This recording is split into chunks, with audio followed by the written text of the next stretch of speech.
The candles burned low in the anatomical theatre of Padua on a winter night in 1543 when Andreas Vesalius, his hands stained with the fluids of preservation, made an incision into the cranium of an executed criminal whose name history would never record. And in that moment, though Vesalius himself did not yet comprehend it, humanity began its long and torturous journey toward understanding the 3 pounds of tissue that would prove more complex than all the stars visible in the night sky above the Veneto. The brain before him appeared as a pale, convoluted mass, unremarkable in its physical appearance. Yet Vesalius had begun to suspect what the ancients had refused to believe,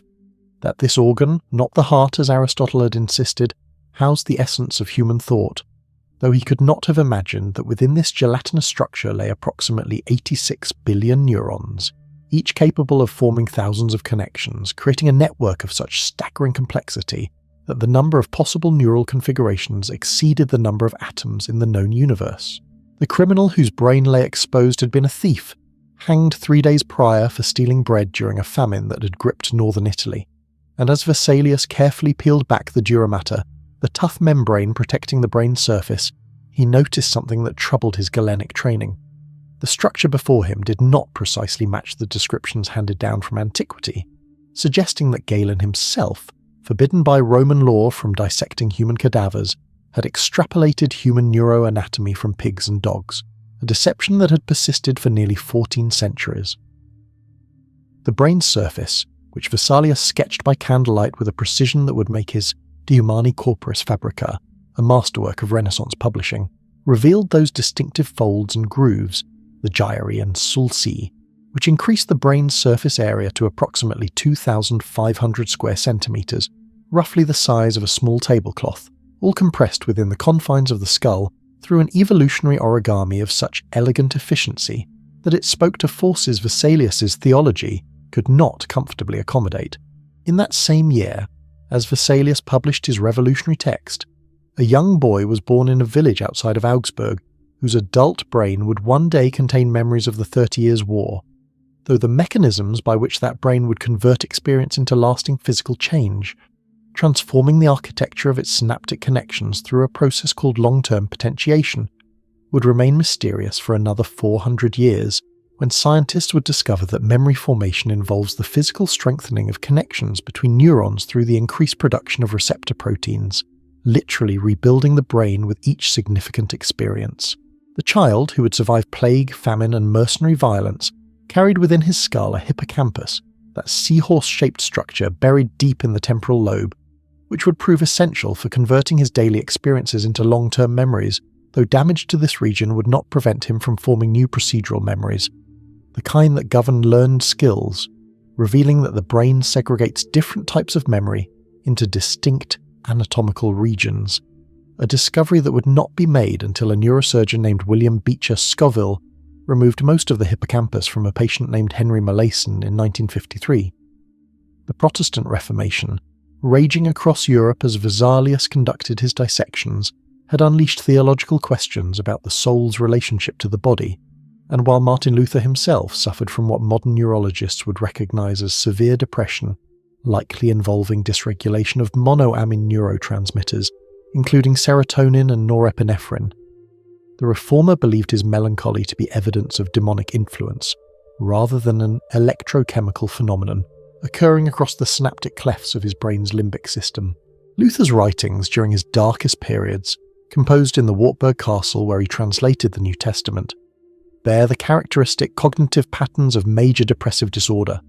rumination, catastrophizing, and what cognitive neuroscience would later identify as a hyperactive default mode network, that constellation of brain regions including the medial prefrontal cortex and posterior cingulate cortex, which becomes overactive during depression, trapping the mind in cycles of self-referential thought. The Jesuit missionaries who travelled to China in the late 16th century, carrying with them European anatomical knowledge, encountered a civilization that had developed entirely different models of mental function, rooted not in the brain but in a system of vital energies and organ relationships that seemed, to Western eyes, completely divorced from anatomical reality. Yet Chinese physicians had observed with remarkable accuracy the behavioural consequences of head injuries, noting that damage to different regions of the skull produced distinct patterns of dysfunction, an empirical observation that anticipated the principle of cortical localization, though their theoretical framework attributed these effects to disruptions in the flow of qi rather than damage to underlying neural tissue. The Jesuit Matteo Ricci, who mastered Chinese and gained entry to the Forbidden City, attempted to explain Western brain anatomy to scholars of the Ming court, but found that the translator struggled with the very concept that thought and emotion arose from the head rather than from the heart and liver, organs which Chinese medicine had invested with psychological functions, a reminder that the obvious connection between brain and mind is itself a cultural construction that required centuries of evidence to establish. In the cold pre-dawn of a January morning in 1649, in a modest house in Stockholm where she had been summoned to tutor the eccentric Queen Christina of Sweden, René Descartes died of pneumonia, his final delirious words unrecorded, his brain already beginning the process of autolysis, that self-digestion which begins minutes after death as cellular mechanisms fail, and enzymes that once maintained life begin to dismantle the very structures they had sustained. Yet Descartes' writings would survive to haunt neuroscience for centuries, with his assertion that the pineal gland, that small endocrine organ suspended between the brain's hemispheres, served as the seat of the soul, the point where immaterial mind interfaced with material body, a hypothesis that seemed increasingly untenable, as anatomists discovered that the pineal gland existed in animals as well, and that its primary function involved the secretion of melatonin in response to light-dark cycles, regulating circadian rhythms rather than mediating between metaphysical realms. Descartes had chosen the pineal gland partly because it appeared unpaired, unlike most brain structures which exist in symmetric left and right versions. Yet this very reasoning revealed how little he understood about the brain's actual organization, for the assumption that a unified conscious experience required a single anatomical location overlooked the brain's fundamental nature as a massively parallel processing system, with consciousness emerging not from any single structure but from the coordinated activity of billions of neurons distributed across multiple brain regions. The scientific instruments of Descartes' era could not detect the tiny electrical currents flowing through neural tissue, but in the University of Bologna in 1780, Luigi Galvani's wife Lucia noticed that a dissected frog's leg twitched when touched with a metal scalpel during a lightning storm, an observation that led her husband to a series of experiments demonstrating that electricity could stimulate muscle contraction, though Galvani incorrectly believed that the electricity was generated by the animal's tissues themselves rather than by the interaction of dissimilar metals. The controversy between Galvani and Alessandro Volta over the nature of animal electricity was conducted through published letters and public demonstrations, a scientific dispute that coincided with the French Revolution, and while the revolutionaries were discovering that the guillotine's severed heads retained consciousness for perhaps 15 to 30 seconds after decapitation, enough time for several heartbeats, and for the blood oxygen in the brain to support a final terrifying moment of awareness, Galvani was establishing the foundational principle that nerves operate through electrical signaling, though he could not have known that these signals involved the movement of ions across neural membranes through protein channels so precisely regulated that they can discriminate between sodium and potassium ions, atoms that differ by only a single proton. The guillotined heads, objects of macabre fascination during the Terror, provided gruesome evidence of brain function, as witnesses reported that eyes moved and lips appeared to form words in the seconds after severing. Observations that we now understand reflect the fact that neurons can continue firing briefly after decapitation, drawing on residual oxygen and glucose stores, though the experience of the victim in those final moments remains one of neuroscience's most disturbing unknowns, complicated by the question of whether the massive trauma and sudden blood pressure drop might produce immediate unconsciousness, despite the presence of ongoing neural activity.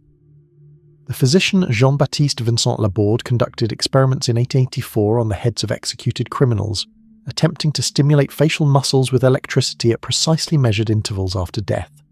recording the diminishing responsiveness as the tissue died, work that would be considered monstrously unethical by modern standards but which contributed to understanding how rapidly brain function deteriorates without oxygen, a question with profound implications for modern resuscitation medicine, which has established that brain damage from oxygen deprivation begins within 4 to 6 minutes of cardiac arrest,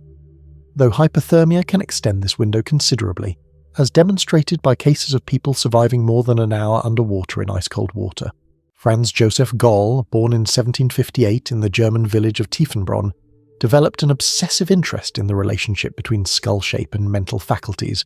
supposedly beginning when he noticed as a schoolboy that classmates with prominent eyes seemed to have better verbal memory, a casual observation that metastasized into an elaborate pseudoscientific system called phrenology, which proposed that the brain consisted of 27 discrete organs, each corresponding to a specific mental faculty, and that a person's psychological profile could be determined by measuring the bumps and depressions of their skull. Gall's fundamental insight that different brain regions serve different functions was correct and represented a major advance over the prevailing view that the brain operated as an undifferentiated whole, but his specific map of mental faculties, which included organs for destructiveness, veneration, and philoprogenitiveness, the love of offspring, had no empirical basis, and his assumption that skull contours reflected the underlying brain tissue was neuroanatomically naive, ignoring the fact that the skull's shape is determined primarily by genetic and developmental factors unrelated to the brain's detailed structure. Nevertheless, phrenology became wildly popular in the early 19th century, with practitioners offering readings in fashionable parlours across Europe and America, and while scientists eventually rejected it, phrenology's cultural impact lingered in the public imagination's association of forehead height with intelligence, a myth that would later be weaponized by racial pseudoscience, demonstrating how scientific-sounding theories about the brain can be deployed in the service of oppression. The Gold Rush era brought thousands of fortune seekers to California, and among them was Phineas Gage, a railroad construction foreman whose name would become neuroscience's most famous case study when, on September 13, 1848, a tamping iron blasted through his left frontal lobe, entering below his cheekbone and exiting through the top of his skull, a wound that should have killed him instantly but which left him conscious and able to walk to a medical cart with assistance. Dr. John Martin Harlow, who treated Gage in the mining town of Cavendish, Vermont, documented the dramatic personality changes that emerged in the weeks and months following the accident. The formerly responsible and socially appropriate Gage became impulsive, profane, and unable to maintain employment, his friends saying he was no longer Gage, a transformation that provided the first clear evidence that personality, social behavior, and executive function were not metaphysical properties of an immaterial soul, but rather depended on the physical integrity of specific brain regions, particularly the prefrontal cortex. Modern analysis of Gage's skull, preserved in the Warren Anatomical Museum at Harvard Medical School, suggests that the iron bar destroyed portions of his left frontal lobe, including areas we now know are critical for decision-making, impulse control, and the integration of emotion into rational planning, functions that depend on a region called the ventromedial prefrontal cortex, damage to which produces a characteristic syndrome of poor life choices and social inappropriateness despite preserved intelligence. While Gage was recovering from his accident, travelling as a medical curiosity with the tamping iron that had pierced his brain, Hermann von Helmholtz in Berlin was conducting experiments on the speed of nerve conduction, using frog nerves and electrical stimulation equipment of his own design, measuring the time delay between stimulation and muscle contraction, and arriving at the shocking conclusion that nerve signals travelled at only about 90 feet per second, far slower than electricity in a wire. This measurement demolished the romantic notion that nerve transmission occurred at the speed of thought, instantaneous and transcendent, and instead revealed the brain as a physical system constrained by the sluggish propagation of signals along biological tissue, a limitation that would eventually be explained by the action potential, that characteristic electrical pulse that travels along nerve axons through the sequential opening and closing of voltage-gated ion channels, a process that is remarkably slow compared to electronic computation, but which achieves its power through massive parallelism, with billions of neurons processing information simultaneously. The implications troubled even Helmholtz himself, for if thought was merely the slow electrochemical processing of signals in brain tissue, what became of human freedom, consciousness, and the soul? The American Civil War, raging from 1861 to 1865, produced terrible head wounds from Minie balls and artillery fragments, and the Union Army surgeon Silas Weir Mitchell documented cases of soldiers with penetrating brain injuries who survived with specific cognitive deficits, including a soldier who lost the ability to recognize faces after a bullet destroyed a portion of his right temporal and occipital cortex, a condition that would later be named prosopagnosia. Mitchell's observations, published in his 1864 book Gunshot Wounds and Other Injuries of Nerves, included detailed descriptions of phantom limb pain, that mysterious phenomenon in which amputees feel vivid sensations, often painful, in body parts that no longer exist, experiences that seem to defy the logical assumption that pain must originate from tissue damage at a specific body location, but which we now understand arise from neuroplastic changes in the somatosensory cortex, the brain region that maintains a distorted map of the body surface, with the representation of the amputated limb persisting and sometimes even invading territory normally devoted to adjacent body parts, such that touching a person's face might produce sensations seemingly arising from a missing arm, a phenomenon that reveals the brain's body map as a dynamic construction rather than a fixed anatomical given. In the Salpêtrière Hospital in Paris, a massive complex that had once served as a gunpowder factory before being converted to house thousands of impoverished and mentally ill women, Jean-Martin Charcot established neurology as a distinct medical discipline, conducting his famous Tuesday demonstrations in which he would present patients with various neurological conditions to audiences of physicians, artists, and curious Parisians who treated the events as a form of medical theatre.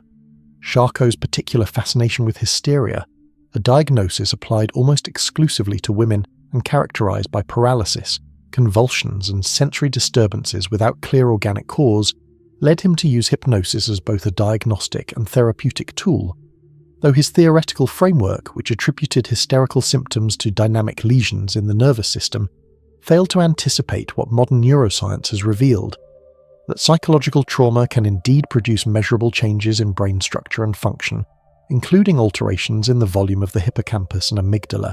changes in the default mode network, and dysregulation of the hypothalamic pituitary adrenal axis, the body's stress response system. A young Viennese neurologist named Sigmund Freud attended Charcot's demonstrations in 1885, and while Freud would ultimately abandon neurological materialism for the metaphorical language of psychoanalysis, his early work reveals his training under Charcot and his initial ambition to explain mental phenomena in terms of neural networks and energy flows, an approach he abandoned as impossibly complex given the scientific tools available, though one that neuroscience has returned to in recent decades with the rise of computational psychiatry and the recognition that mental disorders involve disruptions in specific neural circuits. The late 19th century witnessed an explosion of microscopic techniques, including Camillo Golgi's revolutionary silver staining method, discovered almost accidentally in 1873, when Golgi, working in a poorly equipped laboratory in a small Italian hospital, treated brain tissue with potassium dichromate and silver nitrate, finding that the technique randomly but beautifully stained individual neurons in their entirety, revealing for the first time the elaborate dendritic arbors and axonal projections that had been invisible to earlier observers. Santiago Ramón y Cajal, a Spanish scientist who had initially trained as an artist before turning to medicine, encountered Golgi's staining technique in 1887 and became obsessed with mapping the brain's neural architecture,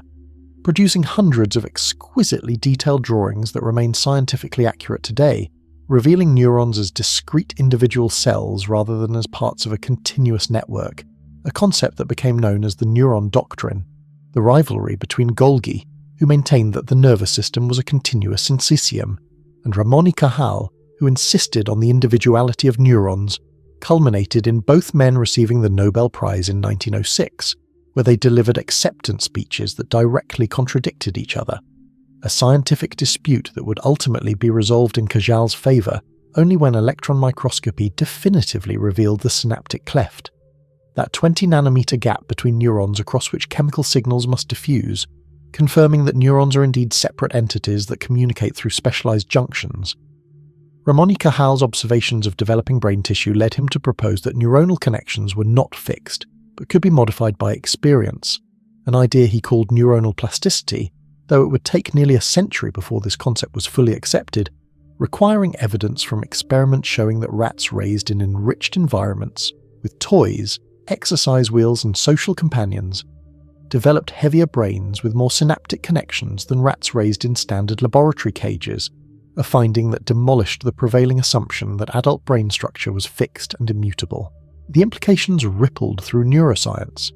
If experience physically remodels the brain, then every conversation, every book, every trauma and triumph literally reconstructs the organ of consciousness, carving neural pathways and pruning others in a continuous process of experience-dependent development that extends from the womb to the grave, though the rate and extent of plasticity decline with age as the brain's molecular environment becomes less permissive for structural change, a process involving the accumulation of perineuronal nets, extracellular matrix structures that stabilize synaptic connections, but also limit the brain's capacity for reorganization.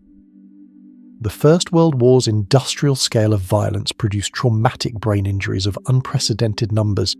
and neurologists treating shell shock victims noted that many soldiers displayed symptoms now recognized as post-traumatic stress disorder,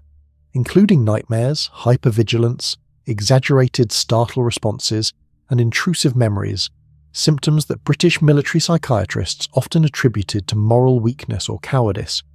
leading to the execution of soldiers for desertion when they were likely suffering from what we now understand as dysfunction in the fear conditioning circuitry involving the amygdala, hippocampus, and medial prefrontal cortex.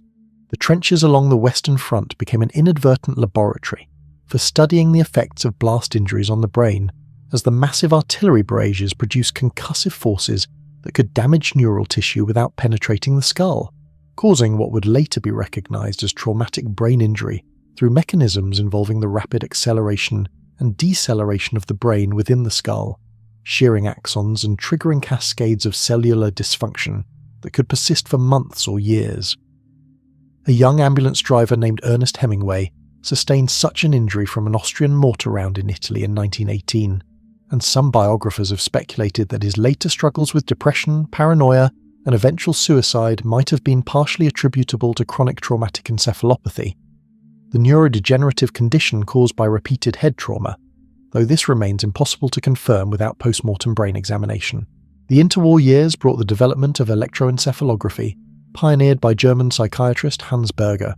who began recording electrical signals from the human scalp in 1924, using a device he called the electroencephalogram, detecting the rhythmic oscillations of brain activity that he categorized into different frequency bands: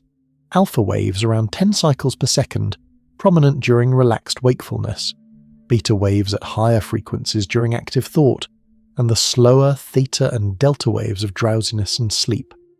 Berger, a peculiar and secretive figure who conducted his experiments in isolation and published his findings only reluctantly, believed that his recordings revealed psychic energy, and he harbored an obsession with telepathy that led mainstream scientists to dismiss his work initially, though the fundamental validity of his recordings was eventually confirmed when Edgar Adrian and Brian Matthews replicated his findings in Cambridge. The discovery that the brain's electrical activity fell into distinct patterns corresponding to different mental states opened entirely new approaches to studying consciousness, sleep, and neurological disorders, revealing that epileptic seizures involve synchronized hyperfiring of large populations of neurons, visible on EEG as characteristic spike and wave discharges, and that sleep itself consists of multiple distinct stages, including rapid eye movement sleep during which the brain's electrical activity paradoxically resembles waking consciousness, even as the sleeper remains profoundly unconscious, and most muscles are paralyzed to prevent the acting out of dreams. The Second World War brought neuroscience under the banner of military necessity, as governments sought to understand how soldiers could be made more effective fighters,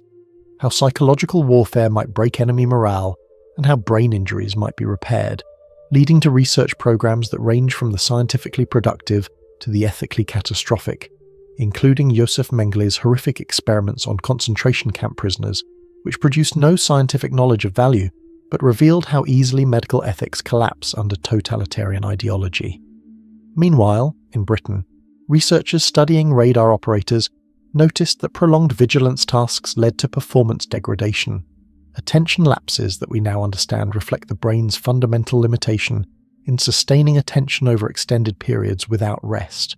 a constraint arising from the depletion of neurotransmitters, the accumulation of adenosine that promotes sleepiness, and the dynamics of neural networks that cannot maintain high firing rates indefinitely without entering states of reduced responsiveness. The development of amphetamines as military stimulants, used extensively by all sides during the war to keep soldiers, pilots and factory workers alert during extended operations, demonstrated that chemical manipulation of neurotransmitter systems could temporarily override the brain's natural limitations, though at the cost of eventual crash and potential addiction. as amphetamines work by triggering the massive release of dopamine and norepinephrine while also blocking their reuptake, flooding synapses with these stimulating neurotransmitters, but depleting the brain's reserves and leading to tolerance as neurons downregulate receptors in response to the artificial surfeit of signaling molecules. In a Montreal operating room in 1951, neurosurgeon Wilder Penfield, treating a patient with epilepsy by removing damaged cortical tissue, electrically stimulated the surface of the exposed brain, which lacks pain receptors and can be probed while the patient remains conscious under local anesthesia, and discovered that stimulating specific points on the temporal lobe triggered vivid memories. One patient suddenly hearing a mother calling her child, another experiencing a melody she had heard years before, experiences so real that patients insisted they were not remembering but actually reliving past moments. Penfield's observation suggested that memories might be stored in specific cortical locations like files in a cabinet. But subsequent research has revealed a more complex picture. Memories are not stored in single locations but rather distributed across neural networks, with different aspects of a memory, its visual components, emotional tone, spatial context, and semantic meaning, processed and stored in different brain regions, then reconstructed during recall through the coordinated reactivation of these distributed patterns, a process vulnerable to distortion, which explains why eyewitness testimony can be profoundly unreliable, and why people can develop detailed memories of events that never occurred when exposed to suggestive questioning, as demonstrated by Elizabeth Loftus's research on false memory implantation.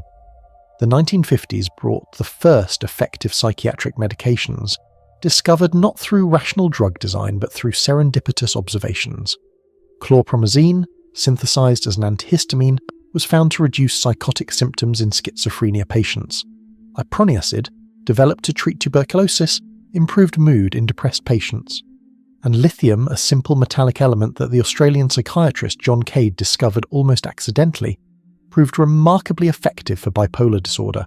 These medications revolutionized psychiatry by demonstrating that severe mental illnesses involved neurochemical imbalances that could be partially corrected with drugs, shifting psychiatry's theoretical foundation from the psychoanalytic emphasis on unconscious conflicts toward a biological model emphasizing neurotransmitter systems, though this shift brought its own oversimplifications, including the still popular but scientifically dubious chemical imbalance theory of depression, which suggests that depression results simply from low serotonin levels, when in reality the relationship between neurotransmitters and mood involves vastly more complex dynamics of receptor sensitivity, neuroplasticity, inflammatory processes, and network-level changes in brain function. The revolution in psychopharmacology demonstrated that consciousness, emotion, and personality are not ethereal properties immune to chemical influence but rather emerge from molecular processes that can be altered by compounds that cross the blood-brain barrier and bind to specific receptor proteins. Yet this very success created a reductionist tendency to view mental life as nothing but neurochemistry, obscuring the equally important roles of neural architecture, developmental history, social context, and the emergent properties of complex systems that cannot be predicted from their molecular components. Roger Sperry's split brain research, beginning in the 1960s with patients who had undergone corpus callosotomy, the surgical severing of the massive fiber bundle connecting the brain's two hemispheres, revealed that each hemisphere possesses its own perceptual experiences and cognitive capabilities, creating what seemed to be two separate consciousnesses within a single skull. When images were presented to only the left visual field, which projects to the right hemisphere, patients could not verbally describe what they had seen, because language production is typically localized to the left hemisphere, yet they could draw the object with their left hand controlled by the right hemisphere, demonstrating that the right hemisphere had perceived and could act on information, despite lacking access to the language systems needed to describe it verbally. These experiments raised profound philosophical questions about the unity of consciousness and personal identity. If surgical disconnection of the hemispheres creates two separate centers of awareness, were they already separate before surgery but coordinated so seamlessly that they created the illusion of unified experience? Or does consciousness itself somehow emerge from the integrated activity of both hemispheres, such that severing their connection creates two minds where there had been one? The split brain research suggested that our intuitive sense of being a single, unified self might be a construction, a narrative that the brain's left hemisphere generates to explain behavior and sensory input, even when that behavior actually arises from unconscious processes or from the right hemisphere's independent processing, a finding that anticipated later research showing that the brain often makes decisions unconsciously before we become aware of them, with conscious awareness arriving hundreds of milliseconds after the neural processes that determine our choice have already been initiated. The development of brain imaging technologies transformed neuroscience from a discipline that could study the brain only through indirect behavioral methods or by examining damaged brains, to one that could watch the living brain in action, beginning with computed tomography in the 1970s, which used X-rays taken from multiple angles to construct cross-sectional images of brain structure, allowing doctors to visualize tumors, bleeding, and strokes in living patients. Magnetic resonance imaging, developed in the 1980s, provided even more detailed structural images without ionizing radiation, using powerful magnetic fields to align the nuclear spin of hydrogen atoms, then detecting the radio frequency signals emitted as those atoms returned to their baseline state, signals that varied depending on the local chemical environment, and could be processed to create exquisitely detailed images of soft tissue.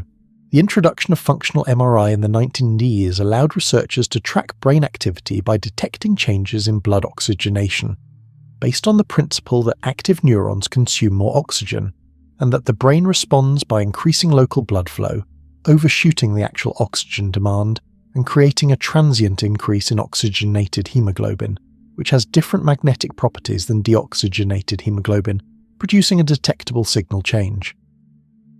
For the first time, scientists could observe which brain regions activated when a person performed specific tasks, viewed emotional images, or experienced pain, leading to an explosion of studies mapping cognitive functions to neural substrates, though the technology's limitations, including its poor temporal resolution and the complexities of interpreting correlation as causation, led to some overreach, with researchers producing colourful brain scans supposedly showing the neural bases of love, morality, religious experience, and political affiliation,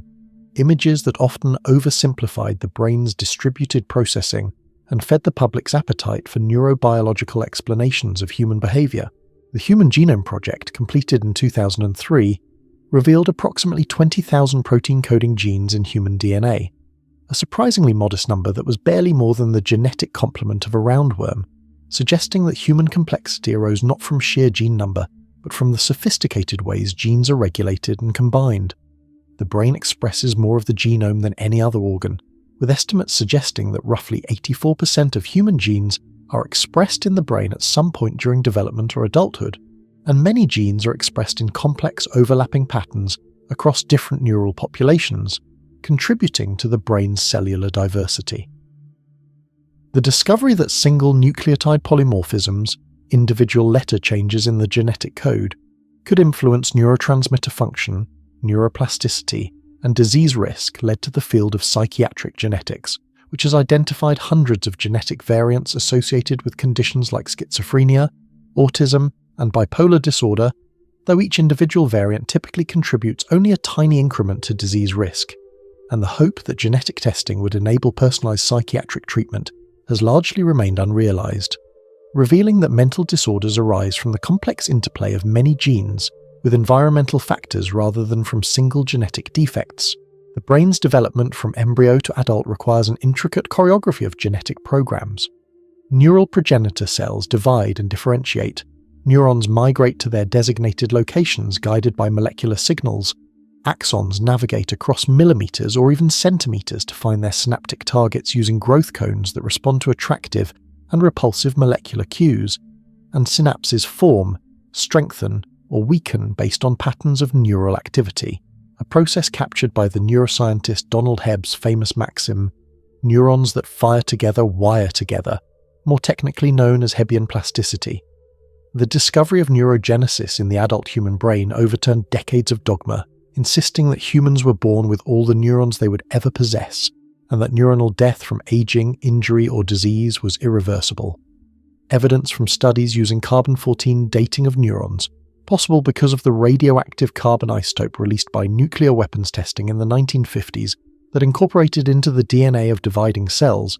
revealed that the hippocampus continues generating new neurons throughout life at a rate of about 700 new neurons per day. Though this represents a tiny fraction of the hippocampus's total neuronal population, and the functional significance of adult neurogenesis in humans remains debated, with some researchers arguing it plays a crucial role in learning and memory, while others suggest its contribution is marginal. The brain's remarkable capacity for compensation after injury, long recognized by rehabilitation specialists, involves multiple mechanisms including the unmasking of latent synaptic connections that were present but non-functional, the sprouting of new axonal branches from surviving neurons, and the functional reorganization of cortical maps, such that a person who loses function in one brain region can sometimes recover through the recruitment of alternative neural pathways. Though this plasticity has limits and declines with age, meaning that stroke recovery is typically better in younger patients, and some brain regions, particularly the primary motor cortex and primary sensory cortices, are more resistant to functional reorganization than higher-order association areas. The 21st century brought optogenetics, a revolutionary technique that combines genetic engineering with laser light to control specific neurons with millisecond precision, achieved by inserting genes for light-sensitive proteins called opsins, originally discovered in algae and bacteria, into targeted neural populations, then illuminating those neurons with fiber optic cables to activate or silence them, allowing researchers to test causal hypotheses about neural circuit function, rather than merely correlating brain activity with behavior. Experiments using optogenetics in mice demonstrated that activating specific populations of neurons in the hippocampus could trigger the recall of particular memories, that stimulating neurons in the hypothalamus could induce aggressive behavior or parenting responses depending on the precise cell type targeted, and that modulating activity in the prefrontal cortex could improve or impair cognitive flexibility. Findings that revealed the brain as a collection of overlapping neural circuits whose activation in specific patterns generates the behaviors, emotions, and thoughts we identify as psychological phenomena.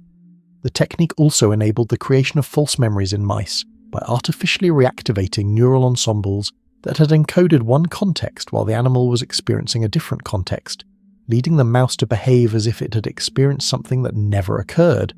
a demonstration that memory is not a faithful recording of the past, but rather a reconstructive process vulnerable to manipulation. The brain's energy consumption, roughly 20% of the body's total despite representing only 2% of body weight, reflects the metabolic expense of maintaining the electrochemical gradients across neural membranes, continuously pumping ions against their concentration gradients to reset neurons after they fire,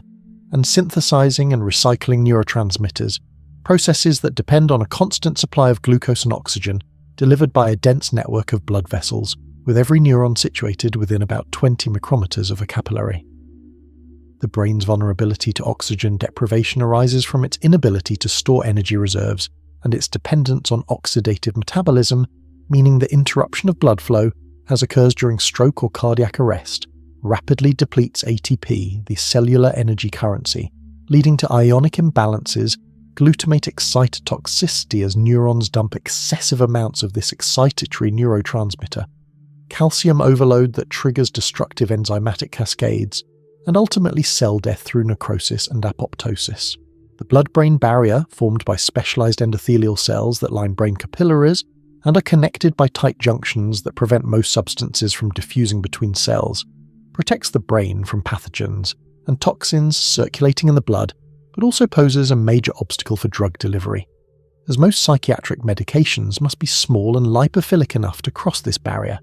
constraining the chemical space of potential therapeutics and meaning that many compounds that affect neurons in a dish cannot reach the brain when administered systemically. The default mode network, discovered almost accidentally in the early 2000s, when researchers noticed that certain brain regions consistently decreased their activity during goal-directed tasks, but increased activity during rest, comprises regions including the medial prefrontal cortex, posterior cingulate cortex, and angular gyrus, and appears to be involved in self-referential thinking, mental time travel, theory of mind, and the narrative sense of self.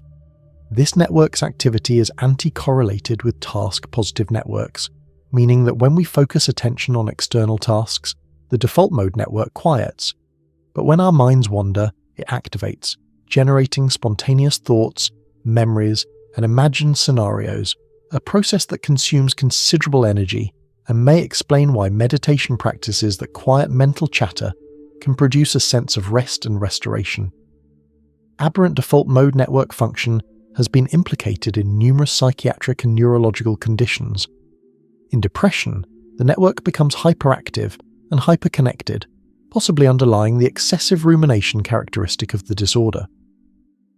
In Alzheimer's disease, the regions of the default mode network show early accumulation of pathological proteins and metabolic dysfunction. And in schizophrenia, the network's connectivity patterns are disrupted, potentially contributing to the disturbances of self-experience that characterize psychotic states. The gut-brain axis, a bidirectional communication system linking the gastrointestinal tract to the central nervous system through neural, hormonal, and immunological pathways, has emerged as a major research focus, revealing that the collection of microorganisms inhabiting the human digestive system, collectively called the microbiome and comprising trillions of bacteria representing thousands of species, can influence brain function and behavior through multiple mechanisms, producing neurotransmitters and their precursors that can enter circulation and potentially affect the brain, modulating the immune system and inflammatory processes that impact neural function, influencing the integrity of both the gut barrier and blood-brain barrier, and activating the vagus nerve, which carries signals from the gut to the brainstem.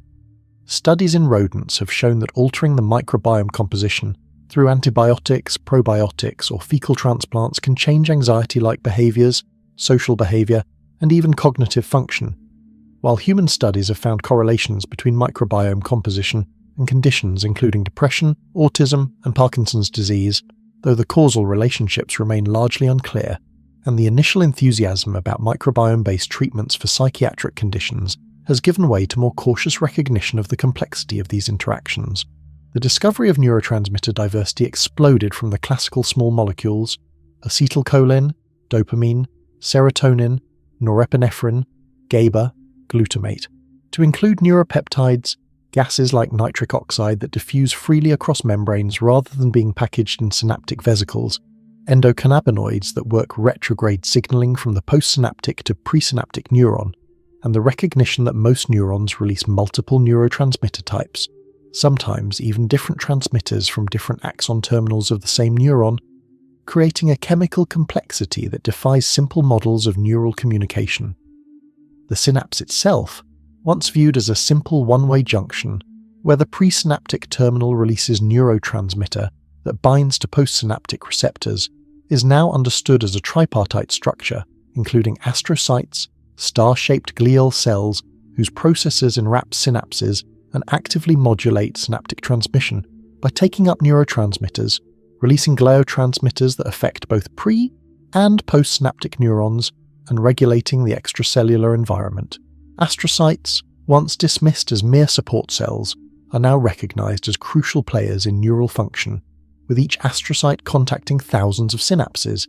exhibiting calcium signals that spread as waves through astrocytic networks and contributing to the formation, maturation, and elimination of synapses during development and learning, while other glial cells, including oligodendrocytes that myelinate axons to speed signal conduction, and microglia that serve as the brain's resident immune cells, also actively shape neural circuits through mechanisms that remain incompletely understood. The discovery that the brain clears metabolic waste through the lymphatic system, a network of perivascular channels that allows cerebrospinal fluid to flow through brain tissue carrying away soluble proteins and metabolites, has transformed understanding of sleep's function, as this clearance process operates primarily during sleep when neurons shrink slightly, expanding the extracellular space and allowing more efficient fluid flow. This system may explain why chronic sleep deprivation increases dementia risk, as inadequate lymphatic clearance could lead to the accumulation of pathological proteins, including amyloid beta and tau that characterize Alzheimer's disease, proteins that in healthy brains are constantly produced at low levels but efficiently cleared, whereas in disease states they aggregate into plaques and tangles that disrupt neural function and trigger inflammatory responses that accelerate neurodegeneration. Sleep itself, a behavior that seems maladaptive given that it renders organisms unconscious and vulnerable for roughly 1/3 of their lives, must serve essential functions important enough to be preserved across evolution. And while sleep's purposes are not fully understood, it clearly plays crucial roles in memory consolidation, with specific patterns of neural activity during sleep replaying and strengthening the connections that encode daily experiences in synaptic homeostasis, with sleep allowing the pruning and scaling down of synaptic connections that have been strengthened during waking to prevent networks from becoming saturated, and in metabolic restoration, allowing the resynthesis of neurotransmitters and other molecules depleted during waking activity. The development of brain-computer interfaces, devices that record neural activity and translate it into commands that can control external devices, has progressed from early experiments in which paralyzed patients learned to move a cursor on a screen through signals recorded from electrodes implanted in their motor cortex, to more recent achievements including robotic arms controlled with sufficient dexterity to allow a paralyzed woman to drink coffee from a bottle held by the prosthetic hand, and even the restoration of a sense of touch through electrical stimulation of somatosensory cortex synchronized with touch sensors on the robotic hand. These interfaces work by decoding the patterns of neural activity that correspond to intended movements, using machine learning algorithms trained to recognize which patterns of firing across populations of neurons predict specific actions, then translating those patterns into control signals for external devices, essentially bypassing damaged or severed connections between brain and body. The technology raises profound questions about the boundaries of the self. If a person controls a robotic limb with their thoughts, does that limb become part of their body schema, the brain's internal model of the body's configuration and capabilities? And if so, at what point does a technological prosthesis transition from being a tool to being a part of one's body? A question that neuroscience has begun to address by showing that the brain's body representations are indeed malleable, as demonstrated by experiments with the rubber hand illusion, in which synchronous stroking of a person's hidden real hand and a visible rubber hand can lead to the incorporation of the rubber hand into the body schema, accompanied by measurable changes in skin temperature and proprioceptive perception. The challenge of consciousness, the fact of subjective experience itself, remains neuroscience's deepest mystery. For while we can map which brain regions activate during conscious perception versus subliminal processing, identify neural signatures that distinguish conscious from unconscious states, and manipulate consciousness through anesthesia, sleep, meditation, or brain stimulation. We have not explained how or why the firing of neurons gives rise to the qualitative character of experience,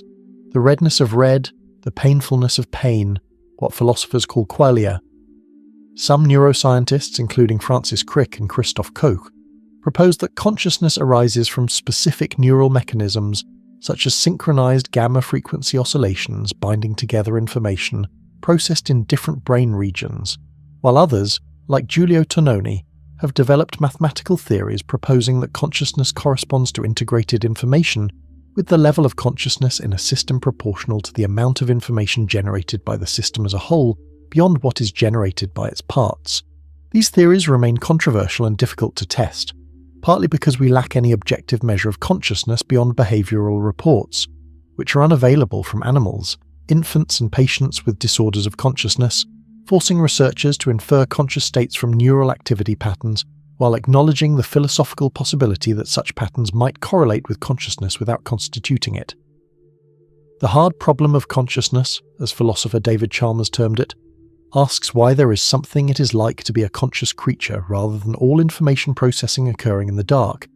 a question that may lie beyond neuroscience's methodological reach, or which may dissolve once we fully understand the brain's mechanisms, depending on one's philosophical commitments. The continuing revelations of neuroscience, from the discovery of place cells and grid cells that form the brain's GPS system, to the identification of specific neurons in the temporal lobe that respond selectively to highly specific concepts like Jennifer Aniston or the Sydney Opera House, to the demonstration that the brain predicts sensory input rather than passively receiving it, constantly generating models of the world and updating them based on prediction errors, have progressively demystified mental life while somehow deepening rather than diminishing its wonder. For each answer generates new questions, and the brain has revealed itself as more strange, more intricate and more capable than early anatomists dissecting criminal cadavers by candlelight could have imagined. An organ that contains within its 3 pounds of tissue the capacity to model the universe, to generate mathematics and music, to experience love and existential dread, and to study itself, the only known structure in the cosmos capable of understanding its own existence. A recursive loop of matter examining matter, neurons firing in patterns that somehow give rise to the experience of being, the sense that there is someone here, looking out through these eyes, listening to these words, contemplating the strange fact of consciousness, and wondering how a biological machine, shaped by evolutionary forces operating over millions of years, constrained by thermodynamics and biochemistry and the speed of ion channels opening and closing, could possibly generate the rich, seemingly immaterial stream of inner life that we each experience but cannot fully share, cannot prove exists in others except through analogy to our own case, and cannot explain despite centuries of investigation. The neuroscience of the 21st century, armed with technologies that would seem like sorcery to earlier generations, continues to map the brain's territories,